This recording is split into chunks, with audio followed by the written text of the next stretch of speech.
Bayangkan, sebuah siaran berita yang biasanya penuh narasi propaganda, tiba-tiba terputus bukan karena gangguan teknis, tapi karena rudal sungguhan yang menghantam studio. Kamera berguncang, lampu padam, layar televisi jutaan orang mendadak hitam pekat. Israel, yang selalu bangga dengan Iron Dome, kali ini benar-benar dipermalukan di depan dunia. Halo sahabat Biza Lokalan, semoga hari ini kita semua diberikan kesehatan, rezeki yang berkah, dan dijauhkan dari segala musibah. Jangan lupa, sebelum lanjut ceritanya, klik tombol subscribe, like, dan aktifkan lonceng notifikasi agar tidak ketinggalan kisah viral berikutnya. Silakan tulis di kolom komentar asal kota kalian biar kita makin akrab. Suasana di studio TV nasional Israel sore itu terlihat seperti biasanya. Seorang pembawa berita duduk tegak di kursinya, mengenakan jas rapi dengan wajah serius, membaca naskah yang sudah disiapkan redaksi. Kamera-kamera menyala, lampu-lampu studio memancarkan cahaya terang yang membuat ruang itu terlihat steril dari segala kekacauan dunia luar. Di balik layar, para teknisi sibuk memantau panel, mixer, dan monitor yang menampilkan berbagai sudut gambar. Semua berjalan sesuai jadwal. Namun, tidak ada satupun dari mereka yang tahu bahwa hitungan menit ke depan akan menjadi momen terakhir yang terekam dalam sejarah media Israel. Tiba-tiba, sebuah dentuman keras terdengar, begitu kuat hingga mengguncang seluruh ruangan. Mikrofon pembawa berita sempat menangkap suara ledakan itu, memotong kalimatnya yang baru setengah terbaca. Kamera bergetar hebat, beberapa lampu studio jatuh dari gantungannya, pecah berkeping-keping menghantam lantai. Wajah pembawa berita sekejap berubah pucat, matanya membesar menatap ke arah kru yang berlarian panik. Suasana hening itu berubah menjadi teriakan kacau. Layar televisi yang ditonton jutaan warga Israel mendadak gelap, tanpa bumper, tanpa penutup. Hanya hitam pekat, seperti simbol keheningan abadi. Penonton di rumah awalnya mengira itu hanya gangguan teknis. Biasanya, bila ada masalah siaran, tayangan akan kembali beberapa detik kemudian. Tetapi kali ini, menit demi menit berlalu, dan layar tetap kosong. Rasa penasaran berubah jadi cemas. Di media sosial, netizen Israel mulai bertanya-tanya, kenapa siaran nasional mati total? Ada apa dengan studio pusat? Pertanyaan itu belum sempat dijawab, ketika kabar mengejutkan mulai menyebar. Bukan sekadar gangguan jaringan, melainkan sebuah rudal sungguhan telah menghantam langsung ruang siaran utama. Ledakan itu tidak hanya menghancurkan bangunan, tetapi juga memutus suara propaganda yang setiap hari mengalir lewat televisi nasional. Kru teknis, editor, kameramen, hingga wartawan yang tidak sempat menyelamatkan diri menjadi korban. Tubuh mereka terjebak di antara reruntuhan beton, kabel listrik, dan peralatan siaran yang terbakar. Ironisnya, mereka yang biasa menyiapkan berita tentang perang dan kematian orang lain, kini justru menjadi headline utama yang mereka tidak pernah bayangkan. Detik-detik terakhir sebelum layar hitam sempat terekam oleh penonton luar negeri yang menyaksikan siaran streaming. Potongan video itu viral dalam hitungan jam, memperlihatkan pembawa berita yang panik, suara ledakan menggelegar, lalu layar berubah hitam. Tanpa musik, tanpa penutup, hanya keheningan yang menusuk. Dunia menyaksikan dengan tercengang, sementara warga Israel mulai menyadari bahwa yang mereka anggap sebagai simbol keutuhan negara, kini telah runtuh dalam sekejap. Ledakan yang menghantam studio pusat TV nasional Israel bukan sekadar serangan biasa. Itu adalah pukulan langsung ke jantung propaganda negara yang selama puluhan tahun digunakan untuk mengendalikan opini publik. Rudal dari Aliansi Timur tengah melesat menembus sistem pertahanan Iron Dome yang selama ini diagungkan. Tak ada sirene peringatan yang terdengar, tak ada penangkisan di udara. Rudal itu meluncur lurus seperti panah yang tak terbendung, lalu meledak tepat di ruang siaran utama. Bangunan megah yang biasanya terlihat kokoh dari luar mendadak luluh lantak. Kaca-kaca gedung pecah berserakan, dinding yang dilapisi baja roboh seketika, dan antena pemancar yang berdiri angkuh di puncak menara ambruk terbakar api. Dari kejauhan, kepulan asap hitam membumbung tinggi, terlihat bahkan oleh warga kota di radius puluhan kilometer. Suara sirene ambulans dan mobil pemadam menggema, tetapi semua datang terlambat. Di dalam, suasana lebih mengenaskan. Kru siaran yang sedang mengoperasikan peralatan tidak sempat berlari. Banyak yang terjebak di balik meja kontrol, terbakar bersama mixer, kabel, dan monitor yang meledak bersamaan. Puluhan wartawan, teknisi, hingga editor tergeletak tanpa nyawa, tubuh mereka sulit dikenali karena tertimpa beton dan besi panas. Tempat yang setiap hari menjadi pusat produksi berita kini berubah jadi lautan api dan puing-puing. Simbol kekuatan informasi Israel hancur dalam hitungan detik. Bagi masyarakat, TV nasional bukan sekadar stasiun siaran. Ia adalah wajah resmi negara. Setiap narasi, setiap framing, setiap manipulasi informasi diproduksi dari ruang itu. Kini, ruang yang penuh sorotan lampu studio berubah jadi kuburan massal bagi orang-orang yang bekerja di baliknya. Sebuah ironi pahit yang tak terbantahkan. Iron Dome yang biasanya dipuji sebagai sistem pertahanan paling canggih di dunia kini dipermalukan. Netizen di media sosial dengan cepat menyindir.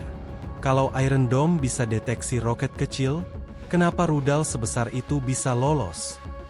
Meme bermunculan, menampilkan gambar rumah tanpa atap dengan tulisan, "Begini kira-kira pertahanan Israel." Serangan ini tidak hanya meruntuhkan gedung fisik, tetapi juga menghancurkan rasa percaya diri rakyat Israel.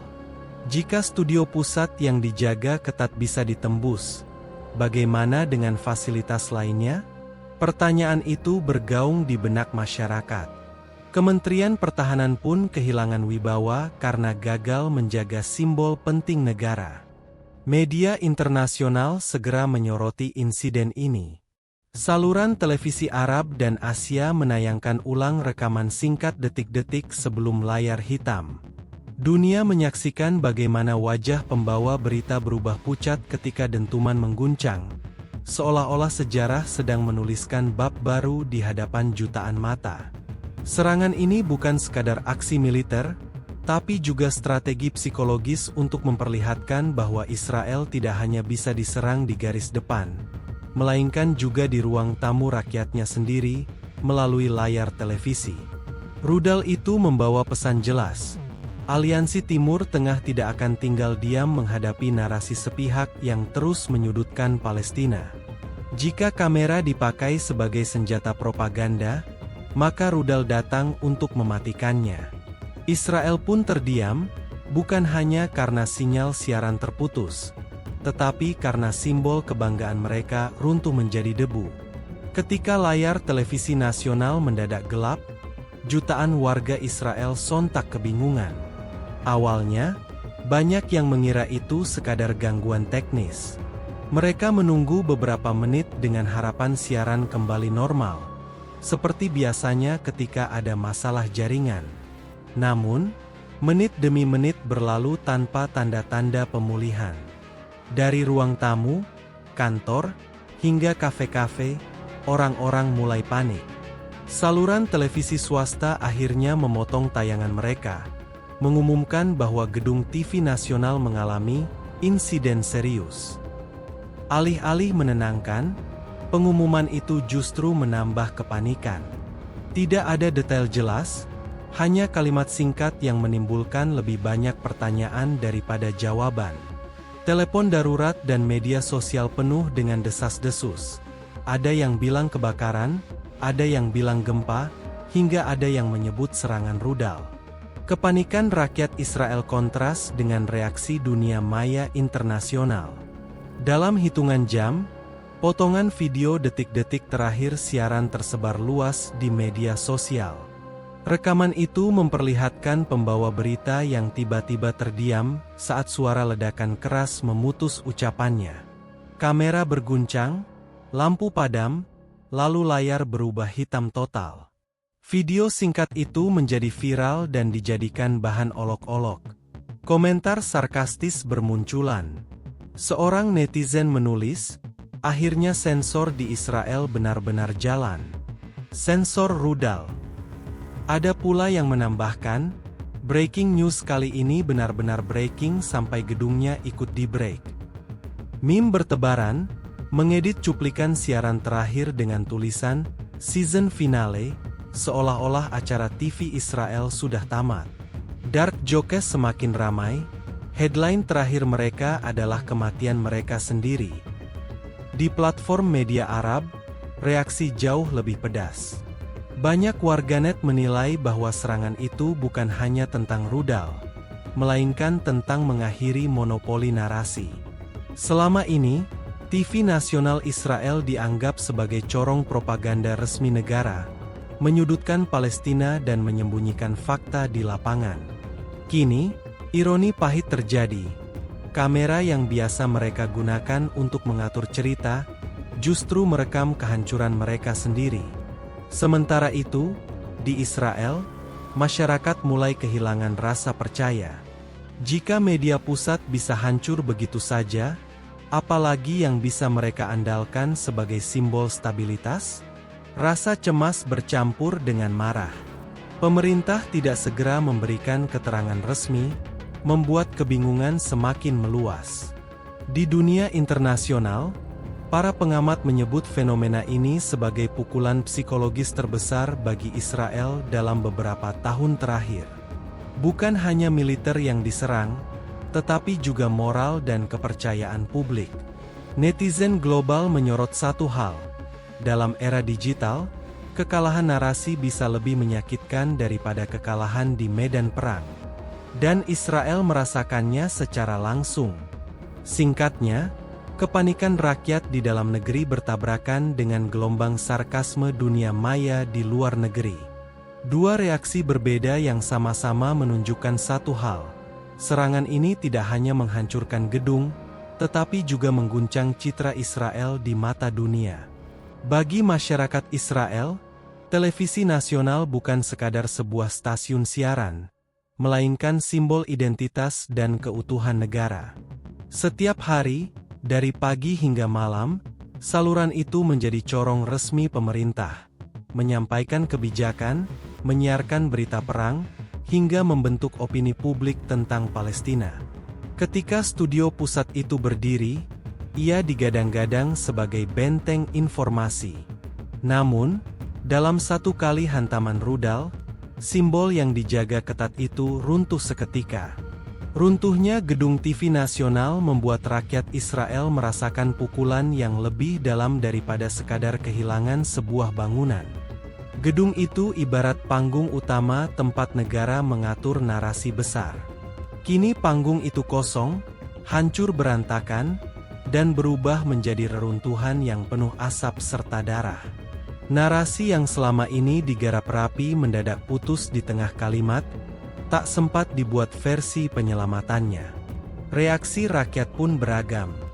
Ada yang marah kepada pemerintah karena dianggap lalai, ada yang kecewa karena percaya penuh pada kekuatan Iron Dome, dan ada pula yang merasa putus asa. Kalau studio pusat saja bisa dihantam, apalagi yang tersisa untuk dilindungi? Begitu kira-kira pertanyaan yang terlintas di benak banyak orang. Bagi mereka, hilangnya siaran nasional sama saja dengan hilangnya wajah resmi negara di hadapan publik. Di dunia maya, simbol yang runtuh itu menjadi bahan ejekan. Netizen internasional menyebut serangan itu sebagai pembunuhan karakter terhadap Israel, bukan oleh media asing, tapi oleh rudal nyata. Banyak yang menulis sarkasme, biasanya mereka yang atur kamera, sekarang kamera yang atur mereka. Potongan gambar reporter tewas di meja siaran tersebar, dijadikan simbol betapa rapuhnya benteng propaganda yang selama ini tampak kokoh. Bagi pemerintah, situasi ini menciptakan dilema besar. Jika mereka mengakui kelemahan, reputasi runtuh. Jika mereka menutup-nutupi, publik tetap melihat kenyataan yang tidak bisa disembunyikan. Dunia internasional sudah menonton cuplikan terakhir. Ledakan, kepanikan, dan layar hitam. Tidak ada cara untuk membalikkan kenyataan bahwa simbol kebanggaan mereka lenyap dalam sekejap mata. Serangan ini bukan hanya menguji kekuatan militer Israel, tetapi juga mengoyak psikologis rakyatnya. Mereka terbiasa melihat televisi nasional sebagai lambang stabilitas. Kini, stabilitas itu hilang. Ibarat bendera negara yang diturunkan paksa di depan mata rakyat, kehancuran studio menjadi sinyal betapa rapuhnya sistem pertahanan mereka. Aliansi Timur Tengah pun mengirim pesan jelas lewat serangan ini. Perang bukan hanya tentang menghancurkan tank dan pasukan, tapi juga tentang menghancurkan narasi. Dengan meruntuhkan simbol media, mereka menegaskan bahwa Israel tidak hanya kalah di medan perang, tapi juga kalah di panggung opini. Dunia menyaksikan, rakyat merasakan, dan pemerintah pun terpojok. Simbol negara yang runtuh itu menjadi luka kolektif yang sulit disembuhkan. Kehancuran gedung TV nasional Israel tidak hanya menjadi berita lokal, melainkan tontonan global. Dalam hitungan jam setelah ledakan, berbagai stasiun televisi internasional menayangkan ulang detik-detik terakhir siaran yang berakhir dengan layar hitam.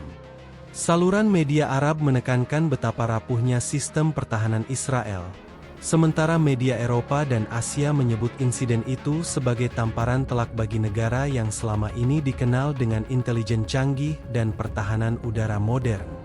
Para analis menilai serangan itu jauh melampaui sekadar aksi militer. Aliansi Timur Tengah dengan cerdas memanfaatkan simbol media sebagai sasaran. Mereka ingin memperlihatkan bahwa Israel bisa dijatuhkan bukan hanya di medan tempur, tetapi juga di ruang tamu masyarakatnya sendiri.